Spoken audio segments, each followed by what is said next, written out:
Hello दोस्तों, आप सभी को गुलाब जामुन जैसी मीठी मीठी नमस्कार। और उसी के साथ आप लोगों का स्वागत है आईपीओ के लव ट्रायंगल शो में। एक और mainline IPO Ekam drugs and pharmaceutical limited लेके आ रहा है अपना जी आईपीओ, मतलब कि फार्मा सेगमेंट का एक और आईपीओ हमारे पास आ चुका है, जिसके बारे में हम आज इस रिव्यू वीडियो में इस कंपनी का पूरा कच्चा चिट्ठा खोलने वाले हैं, क्योंकि काफी ज्यादा इंटरेस्टिंग ये आईपीओ होने वाला है। क्योंकि इस कंपनी में कुछ ऐसे पॉइंट्स है जो स्टडी करने जरूरी है, अदरवाइज जिनको हमने अगर प्रॉपर्ली स्टडी नहीं किया तो हम इस आईपीओ को थोड़ा सा गलत नजरिए से भी देख सकते हैं। तो इस वीडियो को पूरी तरीके से देखिएगा और साथ ही साथ जो भी मेरा फाइनल डिसीजन होगा वो मैं आप लोगों को अपडेट कर दूंगा हमारे टेलीग्राम चैनल पर या हमारे डेली के शो पर। बट आज के दिन ऑलमोस्ट सर्टन है कि मैं इस आईपीओ को अप्लाई करने वाला हूँ, बट कौन सी कैटेगरी से करूंगा वो टाइम बताएगा।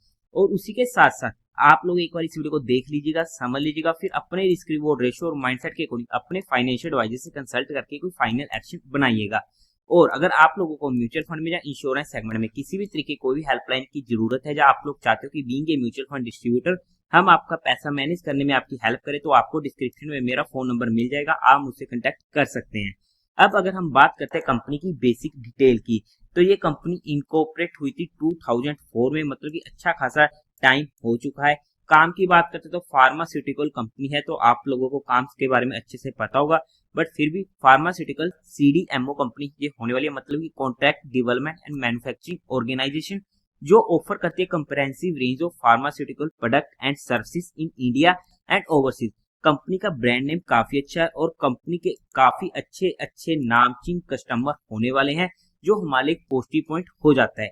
ज्यादा डिटेल में अगर हम स्टडी करना चाहते हैं तो आप यहाँ पर चेकआउट कर सकते हो, बट क्योंकि फार्मा को हमने काफी बार डिस्कस किया है तो हम यहाँ पर थोड़ा सा इस पॉइंट को स्किप करते हुए नेक्स्ट पॉइंट पे चलते हैं। एज ऑफ सितंबर 30, 2023 कंपनी के पास 16,463 एम्प्लॉयज होने वाले हैं, एक अच्छा खासा नंबर होने वाला है, जिनमें से 7,211 full time employees and 9,252 contract employees होने वाले हैं। काम वाइज अच्छा काम है, अच्छा सेगमेंट होने वाला है। अगर हम टेंटेटिव टाइम टेबल की बात करते हैं तो जी आईपीओ ओपन होगा 30 जुलाई को, क्लोज होगा 1 अगस्त को, अलॉटमेंट होगी 2 अगस्त को, रिफंड मिलने शुरू हो जाएंगे 5 अगस्त से, आपके अकाउंट में क्रेडिट हो जाएंगे शेयर फ्लोटेड 5 अगस्त को ही। टेंटेटिव लिस्टिंग डेट होने वाली 6 अगस्त की। फेस वैल्यू रहेगी ₹2 पर शेयर की। प्राइस बैंड होने वाला है 646 से 679 पर शेयर का। लोट साइज होगा 22 शेयर्स का। टोटल इश्यू साइज है 1856.74 करोड़ का, जिसमें से फ्रेश इशू रहेगा 680 करोड़ का और बाकी रिमेनिंग 1176 करोड़ का होने वाला है ओएफएस, यानी कि जहां पर प्रमोटर अपना माल बेचकर निकलने वाले हैं। एम्प्लॉय को डिस्काउंट मिलेगा ₹64 पर शेयर का। एनएससी बीएससी दोनों पर ये आईपीओ लिस्ट होने वाला है। कोटा की बात करते हो क्वालिफाइड का 75% का, रिटेल में 10% का और एचएनई में 15% का होने वाला है। लोट साइज में रिटेल कैटेगरी में एक लोट पड़ेगा 22 शेयर्स का, जिसकी अमाउंट पड़ेगी 14,938 रुपीज की। स्मॉल एचएनए में मिनिमम 14 लोट्स के लिए अप्लाई करना पड़ेगा, जिसकी अमाउंट पड़ेगी 2,09,132 रुपीज की। बिग एचएनए में 67 लोट्स के लिए अप्लाई करना पड़ेगा, जिसकी अमाउंट पड़ेगी 10,0846 रुपीज की।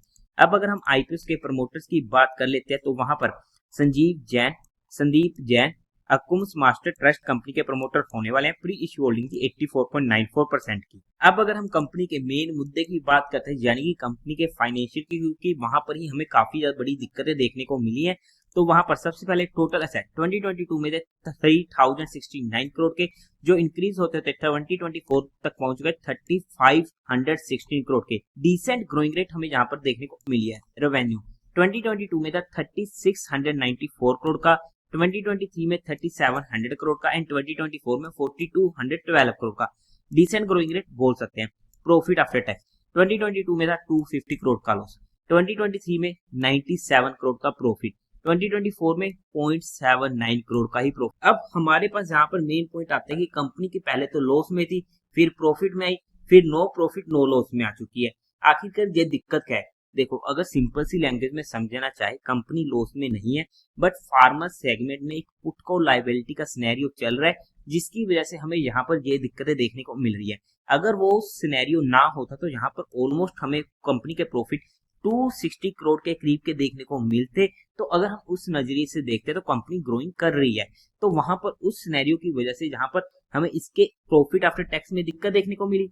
अब एकदम से 2024 में इतनी ज्यादा कम प्रॉफिट हो चुके थे, जिसकी वजह से वहां पर हमें इसके फंडामेंटल्स में दिक्कत देखने को मिलेगी।